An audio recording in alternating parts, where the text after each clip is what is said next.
بھارت مقبوضہ جموں کشمیر میں امن کے جھوٹے دعووں سے دنیا کو گمراہ کر رہا ہے، خاص طور پر آرٹیکل 370 کی منسوخی کے بعد بھارت کشمیر میں ترقی کی داستان گڑھ رہا ہے تاکہ اپنے اس غیر قانونی اقدام کا جواز پیش کر سکے۔ مودی حکومت کے 5 اگست 2019 کے غیر آئینی یک طرفہ اقدامات نے پہلے سے ہی جنوبی ایشیا کی غیر مستحکم صورتحال کو مزید خراب کر دیا ہے۔ جموں کشمیر کی خصوصی حیثیت کی منسوخی کے بعد سے مقبوضہ کشمیر کو نو آبادیاتی بنانے کی بھارت کی کوششیں تیز ہو گئی ہیں۔ مقبوضہ علاقے میں بھارت نے 10 لاکھ سے زائد فورس اہلکار تعینات کر رکھے ہیں اور جموں کشمیر اس وقت دنیا کا سب سے زیادہ فوجی تعیناتی والا خطہ مانا جاتا ہے۔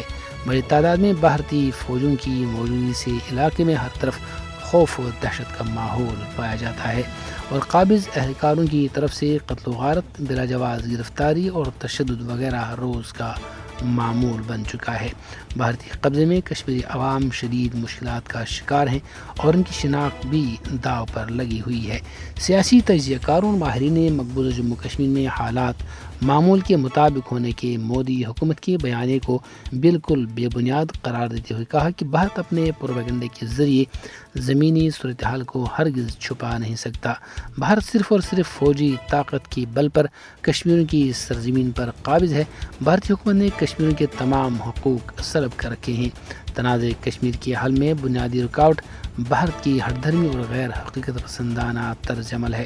تنازع کشمیر کے حل کے بغیر خطے میں پائیدار امن و سلامتی ہرگز ممکن نہیں۔ کشمیری صرف اور صرف اپنے پیدائشی حق خود ارادت کا مطالبہ کر رہے ہیں۔ بھارتی مظالم کے باوجود ان کے حوصلے بلند ہیں اور وہ اپنی تحریک کو اس کے منطقی انجام تک پہنچانے کے لیے پرعزم ہے۔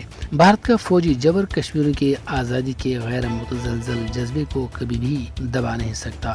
اقوام متحدہ کو چاہیے کہ وہ مقبوضہ جموں کشمیر میں انسانی حقوق کی بگڑتی ہوئی صورتحال کا نوٹس لے اور تنازع کشمیر کو سلامتی کونسل کی قراردادوں کے مطابق حل کرائے تاکہ خطے میں حقیقی معنوں میں امن کا قیام ممکن ہو سکے۔